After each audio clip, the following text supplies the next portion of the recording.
What's up, Vault Dwellers? Dan here, and welcome to a brand new series where we're going to count down the top 100 greatest 1950s sci-fi films ever made. This is a 10-part series with 10 films per video, and you're watching part 1.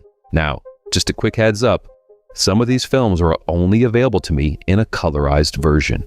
So if you see a few entries that aren't in the original black and white, I apologize in advance to you purists. Trust me, it bugs me too. As for the ranking, this is my list. It's my picks in my order. This isn't based on what critics said in 1957 or what some academic thinks belongs in a museum. Some of you, you're going to agree. And some of you, you're going to want to throw things at me. Either way, drop your thoughts in the comments. We're starting at number 100 and it only gets better from there. Let's go.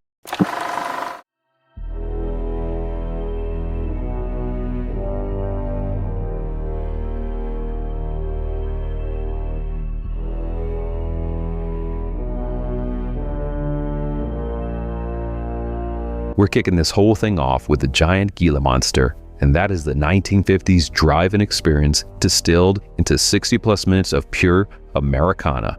It's got hot rods, teenagers, some rock and roll, and a giant lizard crawling over model train sets. The Giant Gila Monster is the kind of film where the hero, he saves the town by packing his prized car with nitroglycerin and driving it straight into the monster. And everyone, they're just totally cool with it.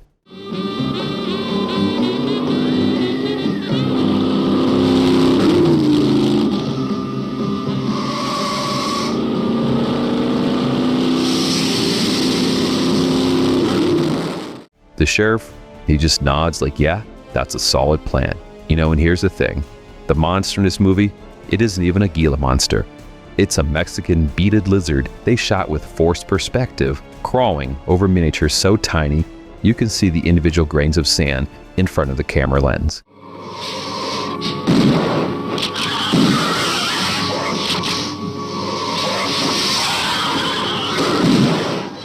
The train crash looks like somebody knocked a toy off a shelf, and the lead actor, Don Sullivan, he keeps stopping the movie to sing folk songs on a ukulele. And the Lord said, laugh, children, laugh. The Lord said, laugh, children, laugh. The Lord. And the whole thing was bankrolled by a Texas radio station owner who also narrates the opening. It cost $175,000. And that man, he quintupled his money. I love this movie. All right, we're off and running.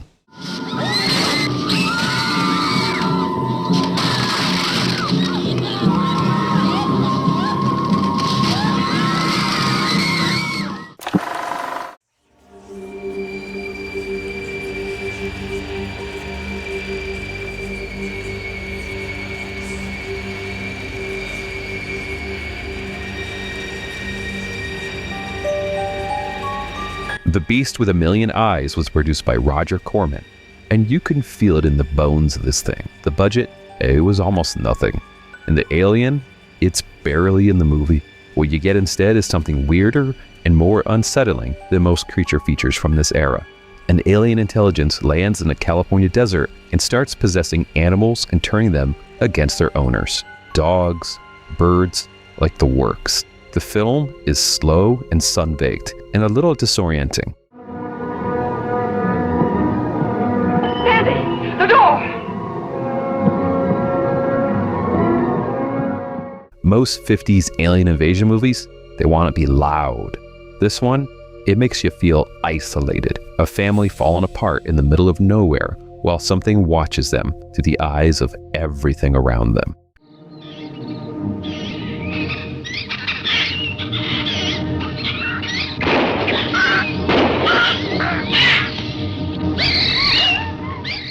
The original monster prop was so terrible that Corman had a last-minute replacement sculpted. And the behind-the-scenes story on how they salvaged the effects is almost better than the film itself. But this film, it does linger. It gets under your skin in a way that bigger budget entries just sometimes don't. Why are you here? What do you want of us? Your world. Life on my planet is dying out. Or I should say, we have used it up. You see, I and my kind have no material.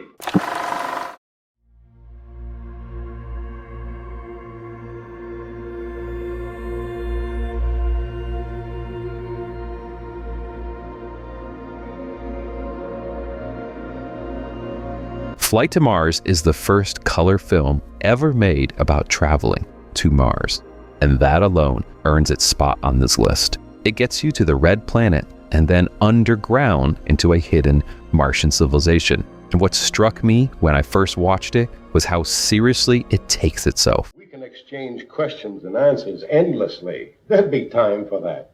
Now I suggest that our visitors be permitted to rest and refresh themselves. This is Tillamar, our senior advisor and former chief of our council. This movie isn't camp.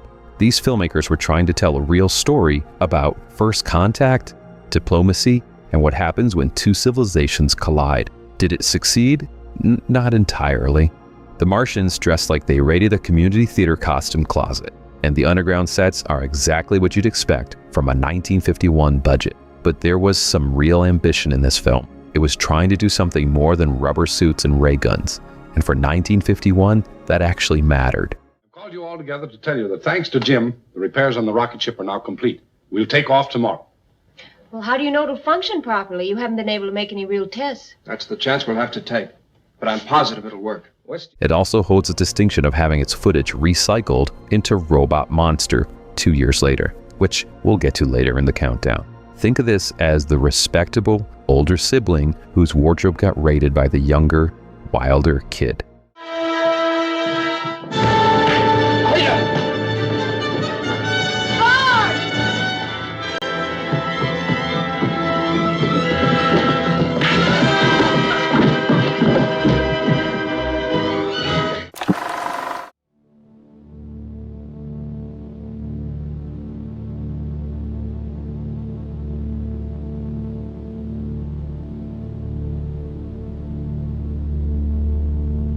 The Phantom from 10,000 Leagues is about a radioactive sea monster lurking off the California coast, and corrupt scientists, they're trying to weaponize it. And it's a plot that plays more like a thriller than a creature feature.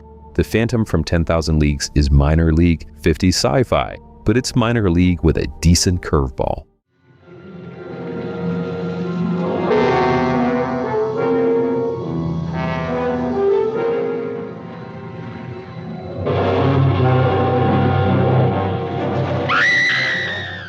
What I like about this one is that it takes the atomic paranoia of the era and wraps it in something closer to a mystery. People are dying in the water. Nobody wants to talk about why. The creature itself, it's a stiff rubber suit that wouldn't scare a goldfish, but the film around it is trying harder than it needs to.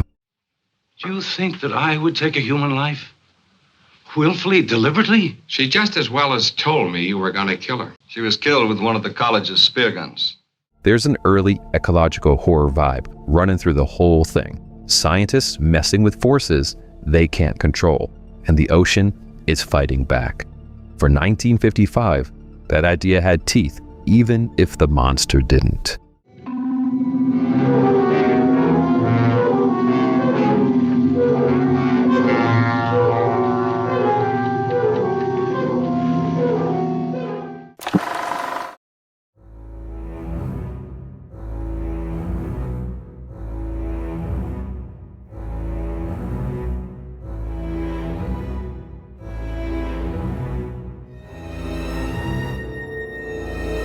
Teenagers from Outer Space is the one with the skeleton ray. So an alien teenager rebels against his species' plan to use Earth as a breeding ground for giant lobster creatures.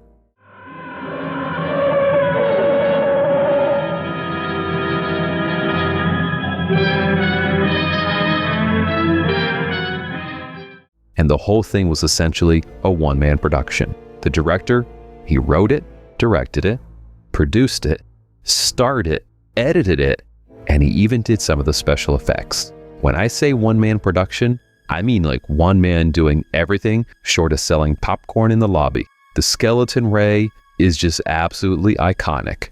They point it at somebody and they turn them into a literal skeleton that just drops to the ground. The effect is so cheap, yet so committed that it becomes its own kind of art.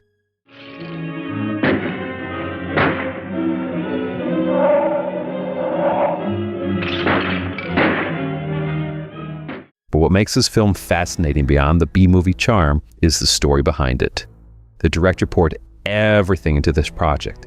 He believed it was going to launch his career and was devastated when it didn't. That film's earnestness is just right there on the screen. It's clumsy and underfunded and completely sincere, and that combination is catnip for anyone who loves the era.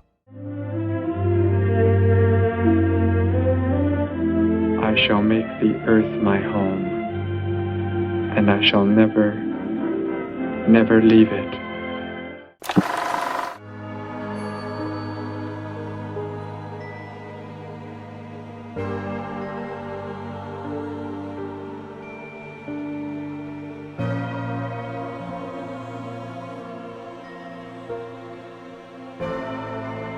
Attack of the Giant Leeches was filmed in the Florida swamps with a cuckold shopkeeper, his unfaithful wife, and some giant leeches dragging people into an underwater cave to feed on them slowly.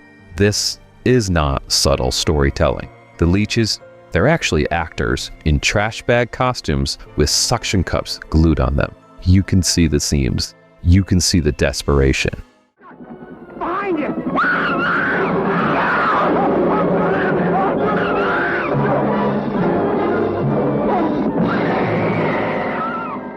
And this movie, it was beautiful. What earns Attack of the Giant Leeches its spot isn't the creature design. It's the swamp atmosphere and the surprisingly nasty human drama happening around the monsters.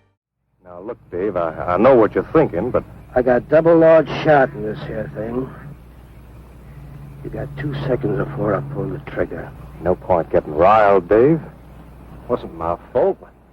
The husband and wife subplot has this mean streak you don't normally get in these films. And the scene where the leeches are keeping people alive in their cave, just draining them slowly, has this creepy, claustrophobic energy that works better than anything in the film has any right to work. Corman, he knew that the monster didn't have to look good if the situation felt bad. No, please stay away. Please.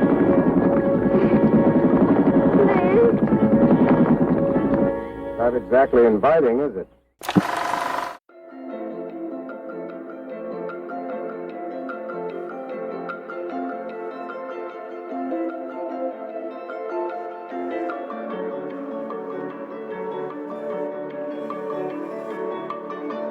Of Tobor the Great is actually robot, spelled backwards.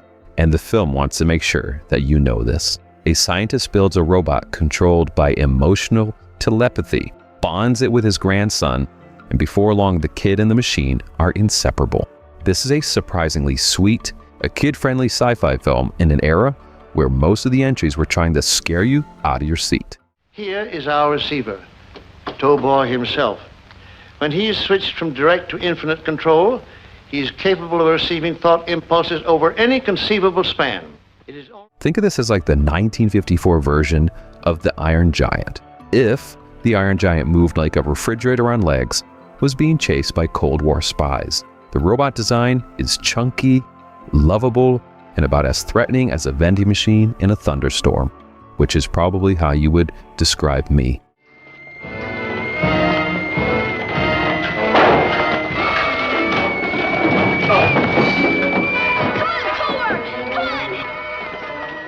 But the relationship between the boy and Tobor has a warmth to it that caught me totally off guard. The 50s produced hundreds of robots gone wrong stories. This is the rare one where the robot got it right, and the humans, they're the problem. For that alone, Tobor earns its place.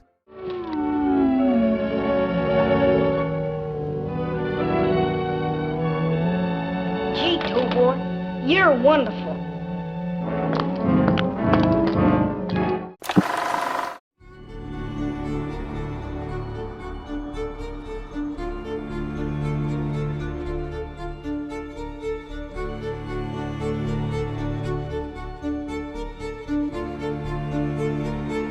Missile to the Moon is technically a remake of Catwoman of the Moon, which we're going to get to later, and somehow it's even more unhinged than that original. You've got escaped convicts who accidentally end up on a moon mission, and then we've got some rock men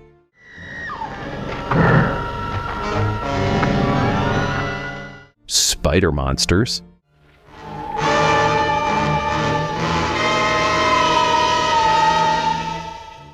and a civilization of moon women who really don't think through their no men policy. Missile to the Moon takes the already thin plot of Catwoman and just adds more monsters, more spectacle, and a lot less logic.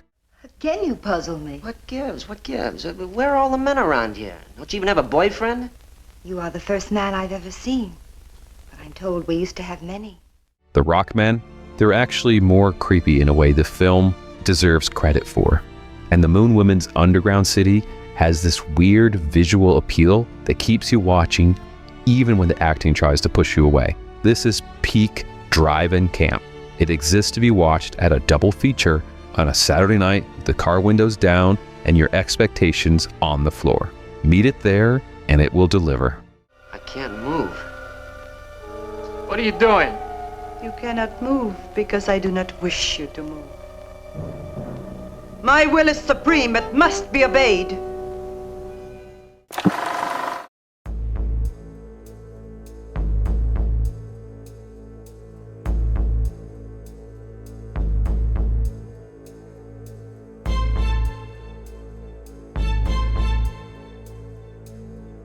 Devil Girl from Mars features a gorgeous, leather-clad Martian woman with a pet robot who lands in rural Scotland to collect human men for breeding purposes. And you can totally sign me up for that mission. This is a British sci-fi film that plays like someone threw a pulp magazine cover at a pub and said, make this into 90 minutes of movie. Meanwhile, I will select some of your strongest men to return with me to Mars. And if they don't want to go with you? There is no if. The Martian, Naya, is played with ice-cold authority. And the robot companion she brings, he's this towering, boxy thing that lumbers through the Scottish countryside, destroying buildings, while everyone just sort of watches. The real entertainment here, it's the pub full of characters stuck together while an alien dominatrix parks outside. Oh, you're back. Mrs. Jemison, may I introduce your latest guest, Miss Naya. She comes from Mars. Oh, well, that'll mean another bed. She's come from where? From Mars. Oh, Jimmy. There's a barmaid, an escaped convict, a journalist, a model, and a professor. And they all just sit around debating what to do while Nyla just vaporizes things. Get back! You fool. Get back! Shoot, man, shoot!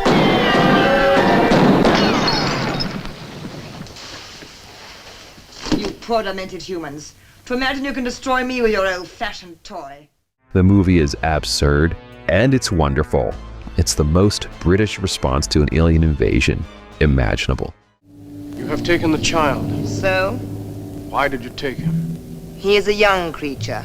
His mind is free from your stupid emotions and fears. If I take him, he will make a willing subject.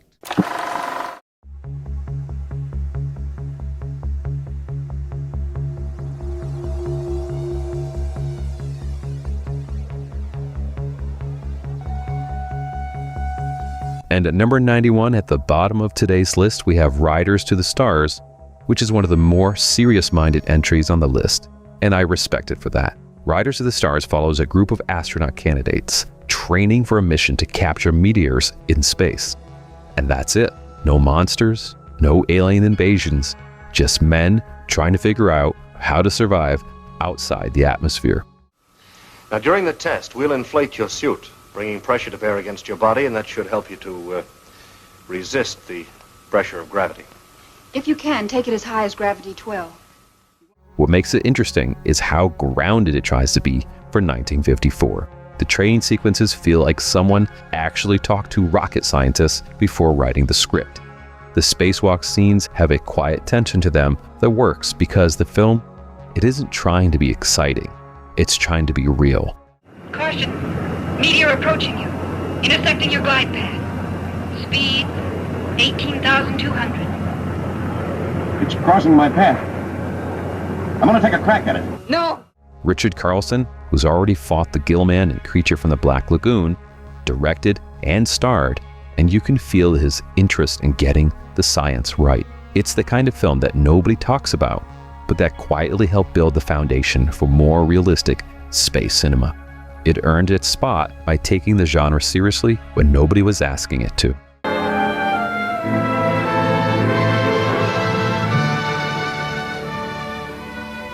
Where's that cup of coffee you brought?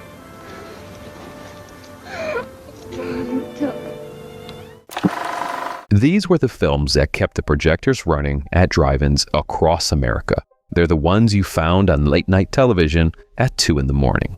And they're the ones that made you fall in love with the weird, the cheap, and the wonderful. If you enjoyed part 1, make sure to subscribe and hit that like button so you get notified for when part 2 comes out. Until then, keep it weird, folks. What is your name? Don't talk to him like that. He's only a kid. Leave him alone. You should plead for your own life and not for his. He will be safe with me. My head feels like it's in jail. Hey, how do you breathe in here anyway?